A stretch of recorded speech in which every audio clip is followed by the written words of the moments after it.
Sejam bem-vindos à nossa terceira live nesse período de crise e de suspensão das aulas. Nós somos a Alabama Consultoria Educacional, estou eu aqui, Bayar, meu sócio Maurício e o meu sócio Alfredo. O tema de hoje é sobre negociação. E além de envolver os aspectos mais evidentes de uma negociação, que seria desconto ou preço e tudo mais, na verdade, existe negociação no ambiente escolar em diversos setores. O professor negocia com um aluno em sala de aula, as famílias negociam com os atendimentos, em todos os setores isso acontece. E ainda mais nesse ambiente remoto, né, em aulas online, existe também essa negociação. Além do que, depois que essa paralisação acabar, também haverá um imenso ambiente onde a negociação será necessária. Por isso, a gente resolveu colocar esse tema agora e apresentar para vocês alguns princípios que envolvem a negociação para que isso seja feito da melhor maneira possível. Então, eu vou passar a palavra para o meu sócio Maurício, que vai iniciar essa apresentação. Olá, pessoal, tudo bem? Espero que vocês já estejam vendo aqui a minha tela. Reflexões sobre a crise. Essa foi a live do dia 3 de abril, como negociar melhor durante e após a crise. Então, o que é negociar? Negociar é desatar nó. Negociar é você imaginar que existe em um polo uma família, no outro polo a escola, e nós temos um problema no meio, que é o nó que nós temos que desatar. Um funcionário numa ponta, a escola na outra, um sindicato, a escola, um aluno, um professor. Então, negociação envolve sempre dois polos e um problema no meio. Alguns outros elementos que vale a pena a gente identificar antes de prosseguir. Tem perfis de negociadores. Especialmente na negociação posicional, é muito evidente o estilo de um negociador mais áspero e o negociador mais afável. Quem negocia são pessoas, têm personalidades diferentes. Claro que existe um rol muito mais amplo aqui de descrição de perfis. Mas vamos falar com esses dois. Alguns são mais durões na negociação, impõem as suas posições, outros são mais afáveis, procuram preservar o relacionamento. Toda negociação tem uma substância, algo que está sendo negociado. É um prazo, é um valor, é um desconto. O que nós estamos negociando? E existe um relacionamento entre as partes. O que acontece, é importante a gente perceber, é que muitas vezes, para ganhar na substância, as pessoas perdem um pouco no relacionamento. Ou para manter um bom relacionamento, é comum se abrir mão na substância. E o que nós esperamos é que vocês aprendam com essa reflexão de hoje a negociar melhor, preservando um bom sucesso na substância, sem necessariamente abrir mão do relacionamento. Para isso, a gente vai identificar os dois tipos mais comuns aí de modelos, de metodologias de negociação. O primeiro, da esquerda, negociação posicional, aquela que a gente acostumou a ver desde criança, né? Como que é uma negociação? Um puxa a sardinha para o seu lado, outro puxa para o outro. Parece não ser uma boa metodologia para desatar nós, é ou não é? Muitas vezes um faz uma oferta colocando valor lá em cima, o outro sugere um desconto muito grande lá embaixo para ver se chega num meio termo, mas um desgaste entre as partes para se chegar a um meio termo. Na negociação por princípios, a gente pensa diferente. Na negociação por princípios, as duas partes da negociação se veem como solucionadores de problemas. Vão trabalhar junto para desatar os nós. O Baia vai comentar um pouco mais sobre isso na vantagem da metodologia por princípios. Muito bem. Então, vamos estudar a relação entre os perfis de negociadores e também o que acontece com a substância e com o relacionamento em cada um deles. Então, se nós temos um negociador mais afável, normalmente esse tipo de negociação posicional com um negociador mais afável vai fazer com que esse perfil abra mão da substância para preservar o relacionamento. É mais ou menos como às vezes a gente via muito em escolas confessionais, às vezes, né? Eu vou falar com a irmã tal, porque ela é mais boazinha e ela me dá mais desconto. Ou então, em escolas familiares, eu vou falar com fulano, porque fulano, ele sempre me dá alguma coisa. Por quê? Porque a pessoa não quer entrar em conflito, então ela aceita abrir mão da substância, sempre cede mais para não ficar de mal com o outro. Já o negociador mais áspero, ele se concentra demais em manter a sua posição e não importa se ele vai ofender a outra parte, ele quer é ganhar. Esse perfil, o real interesse dele é sair vitorioso dessa negociação. Então, ele, não vou dizer, talvez despreze, mas ele acaba com o relacionamento. Uma futura negociação vai ser muito mais difícil, porque o clima já ficou ruim numa primeira negociação. Então, ele preserva a substância, mas ele perde o relacionamento. Já na negociação por princípios, o que acontece? O perfil do negociador, ele não interessa tanto. Por quê? Porque ele vai ser um solucionador de problemas. Ele vai trazer criatividade para criar alternativas para essa negociação. O relacionamento não será afetado, e a mesma coisa com relação à substância, porque ele vai focar no problema. Então, essa negociação por princípios, ela traz ganhos desde que sejam seguidos os passos que o Maurício vai mostrar a seguir. Antes de entrar nesse espaço, eu quero só comentar um pouquinho com vocês que a negociação envolve pessoas e envolve contextos muito amplos. Claro que numa apresentação como essa a gente não vai aprofundar muito, mas envolve o estresse das pessoas, uma assimetria de informações. Muitas vezes o que eu sei do meu lado, o meu negociador da outra ponta não conhece, e vice-versa. Então, isso faz com que, quando a gente trabalha junto, a gente melhore o nível de informações ou melhore a construção criativa das soluções. Mas são pessoas. Então, negociação envolve emoções, estresse, reação, é uma arte, envolve muito de comunicação e de manter bem os relacionamentos.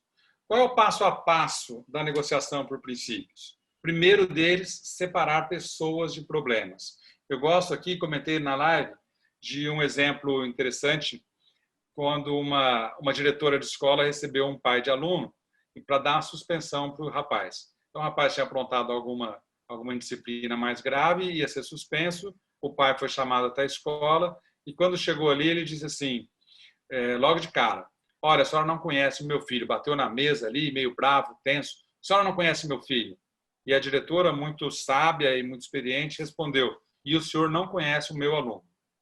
E como nós estamos falando da mesma pessoa e amamos essa pessoa, nós temos um problema para resolver. Então, essa forma desarma, né, o outro lado numa busca de conflito e traz a pessoa junto para dizer, olha, pessoas a gente respeita sempre e os problemas a gente ataca. Os ataques não são pessoais, a gente separa pessoa e problema. Concentrar-se nos interesses e não nas posições. E aqui vai mais uma historinha da bibliotecária. Né? Numa biblioteca tinha duas pessoas que não se conheciam, sentadas numa mesa, cada um fazendo o seu trabalho, e de repente um deles vai lá e abre a janela. O segundo, momentos depois, vai lá e fecha a janela.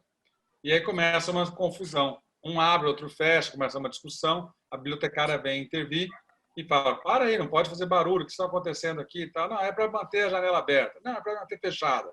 E ela, então, resolve concentrar-se nos interesses e não na posição. Ela não sugere, vamos deixar meia aberta, ou vamos deixar 5 minutos aberta, 5 minutos fechada. Ela não olha para as posições. Ela pergunta, por que você quer manter a janela aberta? E o outro responde, porque ele está gripado, notadamente resfriado, doente, e se a janela estiver aberta, eu tenho menos chance de pegar um vírus dele. E você, por que você quer manter fechada? Porque eu estou gripado, realmente, e esse vento vai me fazer mal. E a bibliotecária, muito esperta, diz, então, por favor, me acompanhe. E ela separa os dois, põe um numa mesa mais distante e outro na mesa onde ele estava. Agora não tem mais problema nenhum o contágio entre eles e a janela pode ficar aberta ou fechada. Esse não é o maior problema. Então, o segundo passo da negociação por princípios é manter o foco nos interesses que estão em negociação e não nas posições iniciais que cada um coloca. É ser criativo, inventar soluções possíveis, trazer as pessoas juntas e criar alternativas. E aí sim, quando você começa a perceber essas dificuldades, você pode utilizar critérios objetivos. Então, o que é justo? O que é razoável? Como que a gente pode evitar uma disputa de interesse, de vontade? Ah, eu quero assim, eu quero assado. Não. O que é razoável? O que, estando um na posição do outro, consideraria bom? E aí você pode trabalhar com diversos critérios, né? Às vezes, para um desconto, um critério para conceder desconto, que é renda, algumas outras possibilidades. E também deve ter em mente que nem sempre a outra parte passou por seminários de negociação e pode se meter a dizer, não, tem que ser assim, da minha vontade, tem que ser do meu jeito, etc. Quer dizer, não consegue trabalhar junto na construção de uma solução melhor. E aí o negociador tem que ter sempre em mente a sua maana. Esse termo está nesse livrinho que a gente sugere aqui, que é o que inspirou essa apresentação, o Como Chegar ao Sim. É a melhor alternativa à negociação de um acordo. E se não der acordo? O que de melhor a gente pode fazer? Então, o pai está inadimplente, ele falou, ou eu pago em 60 vezes de R$ 100, ou eu não vou pagar nada. Será que vale a pena você ficar insistindo tanto, tentando trazer ele junto? Qual que é a sua alternativa a esse acordo? Vai ser fazer uma ação judicial, uma ação de cobrança? Então, segue pelo caminho normal. Não é necessário se desgastar tanto. Então, esse é o Maurício, passo a passo mais rápido. Oi, Baia, pode completar. eu queria complementar porque, às vezes, nos cursos que a gente faz, né, de formação de gestores para instituições de ensino, quando a gente entra nesse assunto, sempre surge uma pergunta que, mas e se eu gostei, achei bonita essa teoria, eu vou usar isso, mas assim, eu vou tentar ser um solucionador. Mas se a outra parte for um áspero que quer forçar a negociação posicional, isso não tem que ser das duas partes? E aí a gente sempre coloca. É verdade, por isso que às vezes você tem que pensar nessa maana, mas como você entende essa metodologia, você pode dirigir os rumos da negociação. Sabendo às vezes que a emoção aflora no contato, você pode pedir uma pausa. Olha, nesses termos aqui, a gente não pode continuar. Vamos tomar uma água, vamos se acalmar, e aí a gente volta a conversar. Concentre-se no problema. Não fique...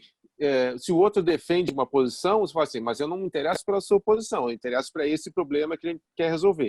É possível chegar, sim, a um acordo, mesmo a outra parte insistindo na negociação posicional, desde que você siga esses passos aqui. Muito bem. E aí nós terminamos essa parte mais teórica e introdutória da apresentação e entramos em algumas perguntas e respostas da plateia, né?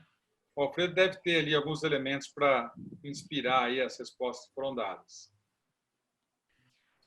Bom, surgiram várias dúvidas. Uma coisa que vai entrar numa negociação muito boa é junto com os funcionários a respeito do período de férias, né? Muitas escolas estão optando por estar trazendo agora para o mês de abril o período de férias deles, que seriam no mês de julho. Então, aí começa a entrar uma negociação forte aí, que pode ser muito saudável para a escola, poder antecipar essas férias. Alguns estão se programando para antecipar em maio, mas a gente, cada vez mais, com a parte do isolamento social, nós estamos vendo que o mês de julho está ficando comprometido, que boa parte terá que ser dado em aulas mesmo. Entra um processo aí bom de negociação junto com professores e funcionários, mostrando claramente para eles que é um momento delicado da nação toda e que, de repente, vale a pena aí uma mudança do que é padrão, a fim de que mantenham-se os empregos deles. Bom, Alfredo, essa questão das férias sempre surge, né? Todas as lives que a gente fez, apareceu, mas ela depende muito de como a escola enxerga todos os seus envolvidos. Ou seja, como é que estão essas aulas remotas? Como está a saúde mental e até mesmo física dos meus professores que têm que preparar a aula e gerenciar essa comunicação remota? Como é que as famílias estão suportando esse volume de tarefas e lições e aulas num ambiente familiar, onde muitas vezes a família também está trabalhando remotamente e tem que dar um suporte às crianças, principalmente às famílias mais novas. Então, o gestor ele tem que pesar a repercussão e a reclamação das famílias, porque nós já tivemos alguns pedidos, principalmente centrados na educação infantil, de que as mães querem férias porque não aguentam mais as crianças em casa e demandando atenção toda hora, né? Então, como é que é a repercussão nas famílias? Como é que está o andamento do trabalho dos professores e como é que é o planejamento das atividades? Ainda é possível levar adiante? Ok, leve. Não, é melhor a gente fazer uma pausa e interromper. Pode decretar, por exemplo, 15 dias de férias, espera passar 15 dias, as notícias surgem a cada momento, né? Depois você pensa se você renova esses 15 dias, ou se você volta com o trabalho remoto, ou você volta a fazer bancos de horas com seus funcionários. Então, depende muito dessa análise interna do ambiente da escola, envolvendo todos os seus stakeholders. Outra questão. Também que nessa questão, eu explorei um pouco algumas cidades em que a gente ajudou as escolas particulares. Alguns clientes nossos lideraram movimentos nas suas cidades, juntando as escolas que normalmente são concorrentes, mas que durante uma crise todo mundo percebe que é melhor estar junto. Então, algumas escolas conseguiram, algumas cidades nós conseguimos colocar 12, 15 escolas fazendo comunicados juntos, dando o mesmo período para os seus professores. Então, o professor está de férias numa escola e ele dá aula em outra escola também, no mesmo período. Para os pais, mostra o quanto que as escolas estão unidas e que chegaram a uma conclusão comum. Passa uma ideia de uma comunicação melhor entre as escolas, de realmente um foco no bem-estar das crianças e dos professores e de que seja uma decisão de qualidade. Isso tudo ajudou bastante e só é possível porque a gente consegue conduzir um processo trazendo para todas as partes envolvidas, nesses casos até 14, 15 pessoas negociando à distância, mas todas imbuídas do espírito de solucionar um problema comum e não de puxar uma decisão para cá ou para lá, o que seria inviável.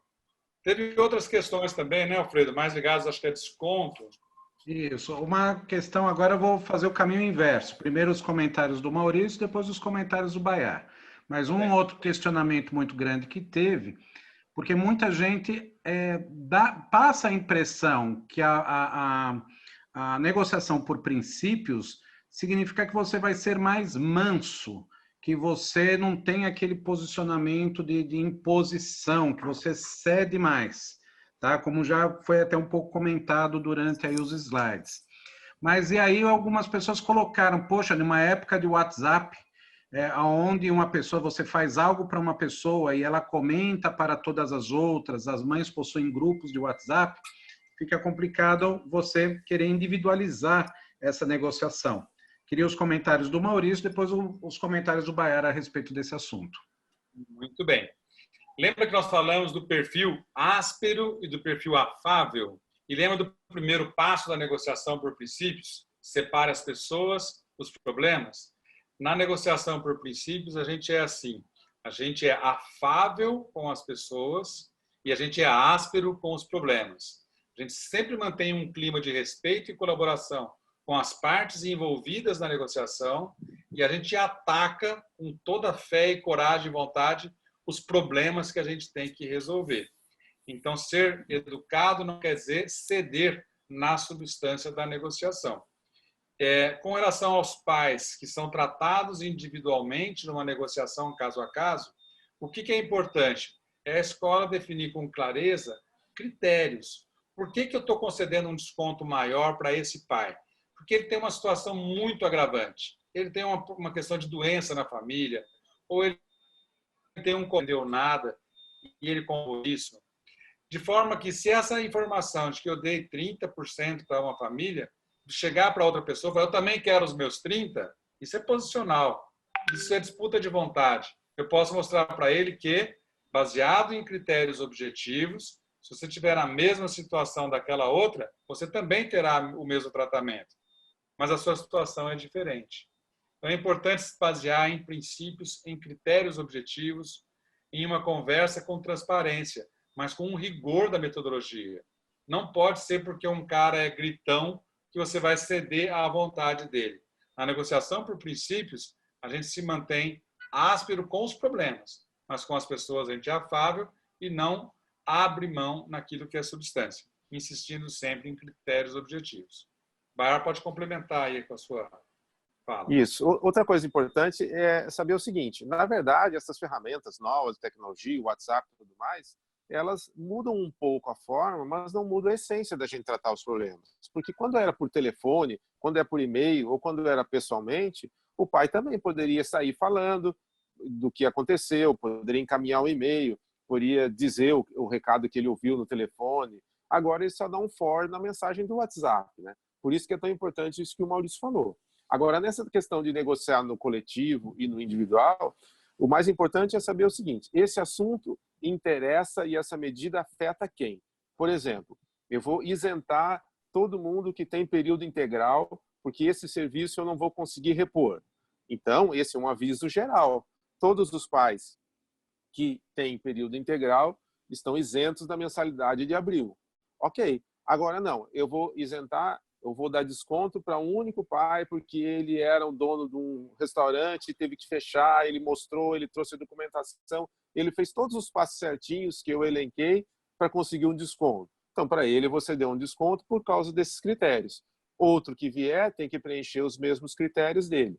Então, na verdade, muda a forma, mas a essência do procedimento, ela não muda.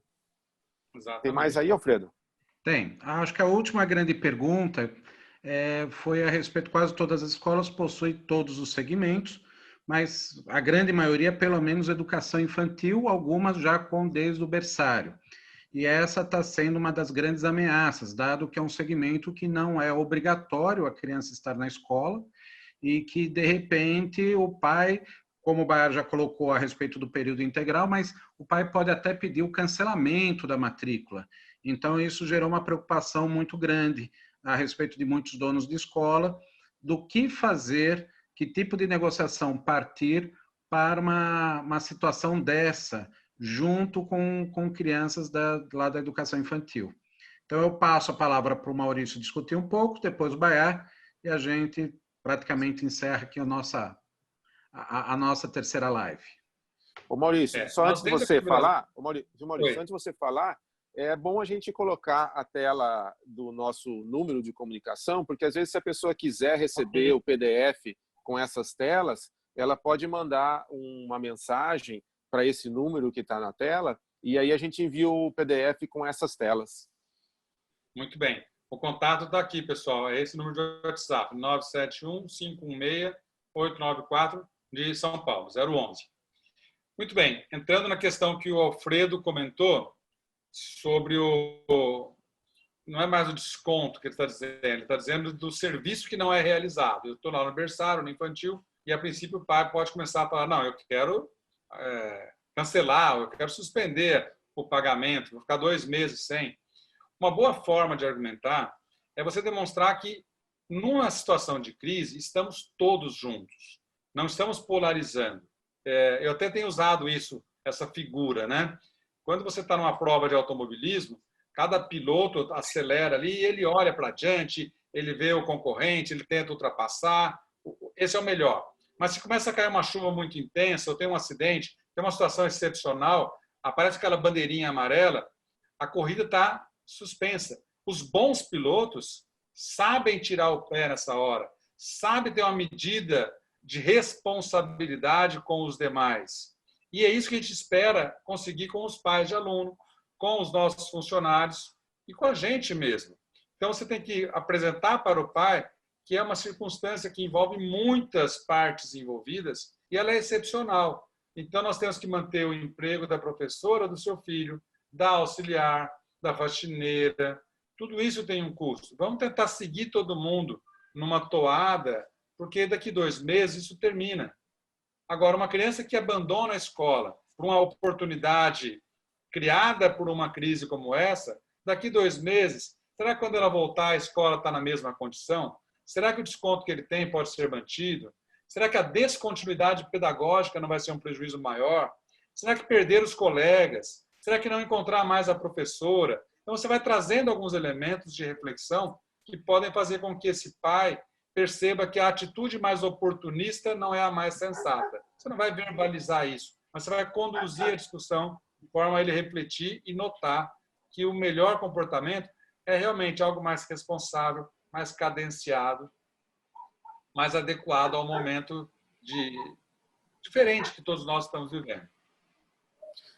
Eu vou complementar com o seguinte: cada vez mais está crescendo um movimento de pais de cancelar, mas principalmente de fazer abaixo-assinado pedindo desconto, de encaminhar a carta para a escola, de dizer que, olha, o serviço não está sendo entregue como era antes, então a escola, como tem custos menores agora, ela tem que dar desconto na mensalidade. Cabe à escola mostrar que isso não é verdade, porque quais os custos efetivamente que foram reduzidos? Talvez água e luz. Água e luz são insignificantes no conjunto das despesas que uma escola tem. E isso não possibilita que a escola repasse essa economia para as famílias, porque vai dar 50 centavos, 25 centavos para cada uma, de tão pouco que isso é. O maior custo de uma escola é folha. E aí entra muito no discurso do Maurício. Quando essa situação excepcional ela voltar ao normal, ou seja, quando acender a luz vermelha, ou agora quando acender a luz verde, ou quando apagar a luz vermelha, né, que seria na corrida, e todo mundo tiver que iniciar novamente, os mesmos professores de antes têm que estar lá de novo. Então a escola tem que continuar cumprindo os seus compromissos. Então, enquanto não tiver uma medida efetiva que realmente faça com que a escola diminua os seus custos, que é a folha de pagamento principal, não tem como a escola conceder descontos para as famílias. E isso pode ser mostrado, pode ser explicitado, pode ser explicado. Evidentemente, existirão casos daqueles que realmente vão precisar de descontos, porque vão ficar 1 mês e meio, 2 meses sem faturar nada nos seus negócios. É claro. Mas fazendo isso, você impede um pouco aqueles mais oportunistas de tentar embarcar na onda e querer tirar vantagem nessa situação de crise.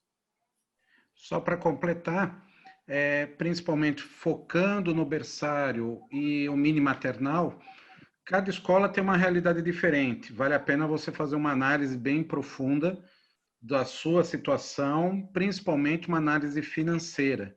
Quanto que você tem de faturamento desse segmento e quanto ao teu custo desse segmento. Muitas vezes pode ser que uma decisão específica para esses dois grupos pode valer a pena.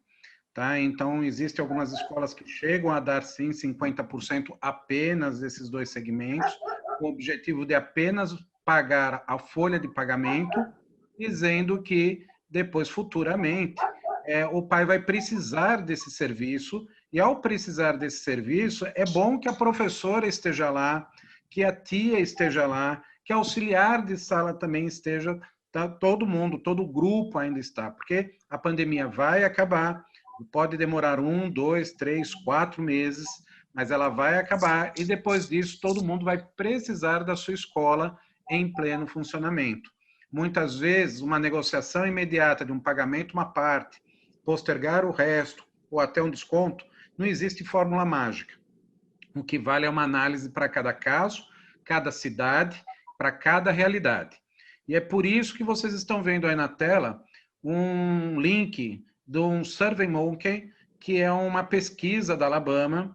A gente vai deixar ela em aberto durante alguns meses para pessoas que queiram estar preenchendo, porque é uma coisa muito saudável que está acontecendo com clientes da Alabama é a participação de grupos onde se reúnem vários gestores para discutir problemas, alguns específicos, mas a grande maioria são problemas em comum de todos. E aí, um outro diretor dá uma sugestão, uma outra pessoa acende uma luz, mostra uma negociação que foi muito positiva, ou até mostra uma decisão que ele falou, nossa, eu acabei me arrependendo de tomar essa decisão. Isso acaba validando muito as nossas reflexões. Então, fica aí, o Maurício e o Baier já falaram a respeito do celular, basta mandar um oi no WhatsApp, a nossa secretária Mônica, solicite lá, ela vai te mandar o PDF dessa.